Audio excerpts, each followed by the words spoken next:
Bonjour à tous, donc un nouveau topo de dermatologie sur les manifestations cutanées d'infections virales fréquentes. Donc j'ai choisi de vous parler tout d'abord des virus de la famille herpès, donc HSV et VZV notamment. Ensuite un mot sur la rougeole. Un troisième chapitre donc sur les éruptions cutanées à parvovirus B19. Et enfin, un dernier chapitre donc sur les infections cutanées à papillomavirus.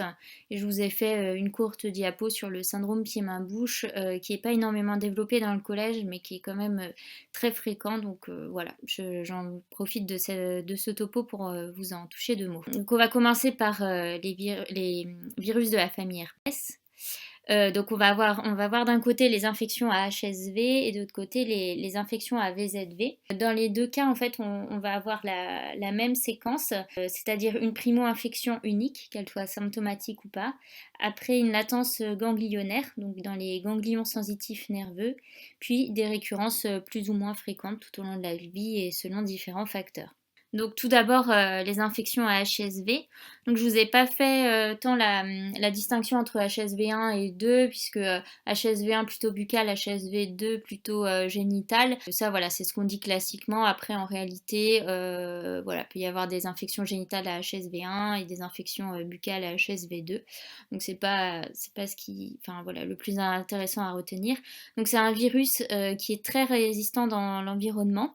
Le réservoir est strictement humain, le contact il se fait donc directement muqueuse contre muqueuse ou cutanéo-muqueux à l'occasion d'une brèche cutanée. La primo-infection, l'incubation c'est une semaine. La primo-infection au niveau de la muqueuse orale concerne surtout les enfants jeunes, plutôt vers l'âge de 6 mois, et elle est plus particulièrement intense donc chez les atopiques. Il y a quand même 90% de cas qui sont asymptomatiques et passent inaperçus. Et la manifestation classique de la primo-infection à HSV, c'est la gingivostomatite aiguë douloureuse. Donc, je vous ai mis une photo un peu typique avec des ulcérations et des vésicules endobuccales et péribuccales. En général extrêmement douloureuse. On a une phase prodromique avec une hypersialorée, une dysphagie, un malaise général avec une fièvre possible. Et après, l'enfant est altéré avec des difficultés, notamment pour l'alimentation. On peut avoir des adénopathies cervicales très inflammatoires et l'hospitalisation est souvent nécessaire du fait donc de ces troubles alimentaires, de cette douleur. Donc mettre en place des antalgiques, une réhydratation. Après cette phase donc, de primo-infection, on va avoir une latence du virus. Donc ce virus va rester dans les relais nerveux sensitifs et notamment donc dans les ganglions de Gasser ou ganglion trigéminal, donc qui est le relais nerveux sensitif du nerf 5. Et donc après on pourra avoir des récurrences appelées vulgairement boutons de fièvre. Il s'agit en zone péribuccale d'une éruption de vésicules regroupées en bouquets avec parfois une phase prodromique à type de picotement ou de sensation de brûlure. Il peut également y avoir des excrétions virales asymptomatiques.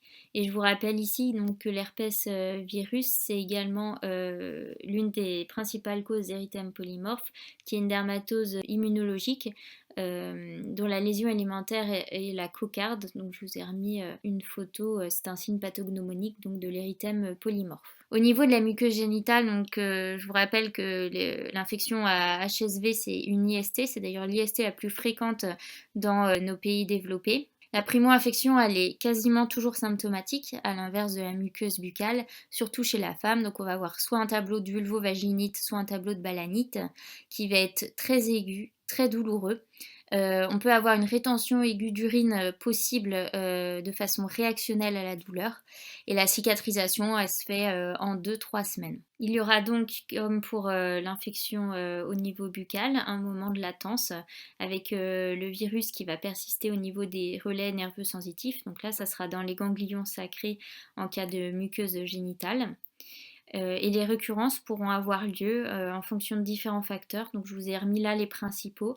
Un stress, une fièvre, une fatigue, une infection, des variations dans le cycle hormonal ou encore une immunodépression peuvent être responsables de ces différentes récurrences. Donc la récurrence pourra s'exprimer soit sous forme d'ulcération génitale, soit comme pour la muqueuse buccale, donc une excrétion virale asymptomatique. Et attention, cette excrétion virale asymptomatique chez la femme enceinte en fin de grossesse peut être responsable d'un tableau d'herpès congénital par contact direct avec la filière génitale infectée au moment de l'accouchement et qui peut être une infection donc dramatique pour l'enfant. Et donc je vous ai mis un tableau récapitulatif de tout ce qui est thérapeutique. D'un côté donc de l'herpès labial et puis de l'autre l'herpès génital. Donc le traitement de la gingivostomatite aiguë, alors dans les recommandations on peut mettre de la cyclovir orale, en pratique c'est surtout IV hein, du fait des troubles alimentaires et la durée c'est de 5 à 10 jours. Pour traiter les récurrences on va pouvoir utiliser le valacyclovir qui est une prodrogue de la cyclovir et qui a une bien meilleure biodisponibilité. Et enfin si le patient présente plus de 6 récurrences par an on peut proposer un traitement préventif qui s'est pas révélé franchement efficace à base d'aciclovir, donc Péros. De l'autre côté, donc l'herpès génital, pour traiter une vulvovaginite ou une balénite herpétique, on peut proposer soit de l'aciclovir oral ou IV, soit du valacyclovir. Il y a également donc un traitement curatif des récurrences, donc pareil, aciclovir oral ou valacyclovir. Et en cas de récurrence également fréquente, plus de 6 par an, également peu efficace, mais on peut proposer donc aciclovir ou valacyclovir. Je ne sais pas franchement s'il faut retenir toutes les posologies, donc je vous ai fait un tableau récapitulatif qui permet de reprendre tout est mis dans votre collège. Ça fait partie également des recommandations qui sont publiées.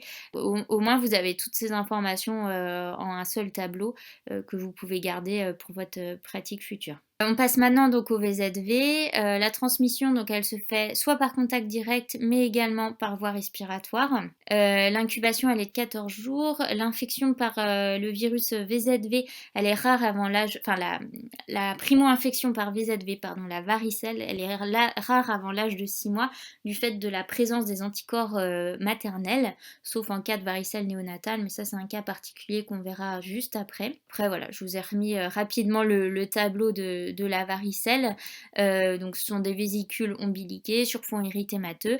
C'est une éruption donc, qui est céphalo-caudale avec une atteinte des muqueuses buccales et vulvaires possibles.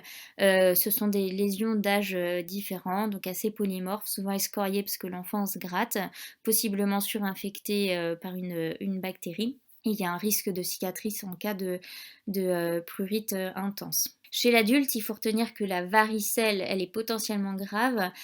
Donc on va avoir des vésicules qui vont être diffuses sur l'ensemble du tégument, mais on a un risque pulmonaire, un risque de pneumopathie varicelleuse qui peut être potentiellement mortel, notamment si le patient est tabagique. On a un deuxième organe à surveiller très étroitement, c'est le foie, parce que le patient peut faire une hépatite fulminante. Donc la récurrence de ce virus, qui comme l'HSV va avoir une latence dans les ganglions nerveux sensitifs, la récurrence c'est le zona que vous connaissez bien. On peut avoir des prodromes à type de picotement, de sensation de brûlure dans la zone où on va avoir l'éruption. Donc, je vous ai mis des photos un peu typiques. Donc c'est un placard de lésions vésiculeuses sur fond érythémateux. Mais le plus important, le critère vraiment qui va vous aider au diagnostic, c'est que ça va apparaître sur un territoire métamérique. Donc par exemple sur la photo du haut, c'est probablement donc, le dermatome T4, T4 ou T5, après ça dépend des variations anatomiques de chacun.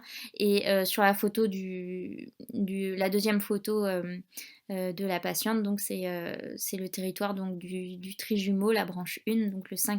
Chez la femme enceinte, ce qu'il faut retenir, donc, c'est qu'un zona chez une femme enceinte, il n'y a aucun risque maternel ou fœtal, donc ça, bien rassurer vos patientes. Après, en cas de varicelle chez la femme enceinte, là, c'est plus embêtant. Pour la maman, donc comme pour un adulte, en plus la grossesse peut être considérée comme une immunodépression transitoire, donc il y a un risque de pneumopathie hypoxémiante. Et pour l'enfant, le risque va dépendre du moment où la séroconversion a lieu. Si la maman s'infecte avant la 20e semaine d'aménorrhée, il y a un risque de transmission faible. C'est la loi du tout ou rien. Si le fœtus est infecté, on va avoir un gros syndrome polymalformatif et parfois ça induit une mort fœtale in utero. Entre 21 et 36 semaines d'aménorrhée, il y a un risque de zona du nourrisson, voilà, c'est le cas le moins grave. Et après 37 semaines d'aménorrhée jusqu'à 2 jours après l'accouchement, ça c'est important de le retenir, il y a un risque de varicelle donc néonatale. Donc comme pour l'herpès, je vous ai fait un grand tableau qui récapitule enfin, de façon générale les traitements. Donc ce qu'il faut retenir pour la varicelle, chez l'immunocompétent, donc un traitement antiviral n'est absolument pas indiqué, hein, ce sont des soins locaux. Chez l'immunodéprimé, par contre, ou une forme sévère chez l'adulte, on va mettre assez rapidement de la cyclovir en voie intraveineuse. La vaccination, elle n'est pas du tout systématique, elle est donc dans des populations ciblées et elle est contre-indiquée chez la femme enceinte car c'est un vaccin vivant atténué, donc si possible les femmes séronégatives, donc il y en a à peu près moins de 10%, il faut les vacciner avant leur première grossesse. Et donc c'est un schéma de dose à 1 mois d'intervalle. Et de l'autre côté, donc on va avoir le zona. Donc le traitement, il est indiqué que si le patient a plus de 50 ans ou si c'est un zona ophtalmique ou c'est un patient immunodéprimé. Donc dans les 2 premiers cas, on peut proposer du valacyclovir avec une pommade ophtalmo en cas d'atteinte du 5,1. Si le patient est immunodéprimé, on passera à la cyclovir IV. Dans tous les cas, il faut proposer donc des antalgiques pour lutter contre les douleurs qui sont assez fréquentes. Après, donc, il y a un vaccin assez récent, donc c'est un schéma à dose unique qui est recommandé donc, pour les populations de 65 à 74 ans et il permet de prévenir donc, les récidives et les douleurs post-zostériennes.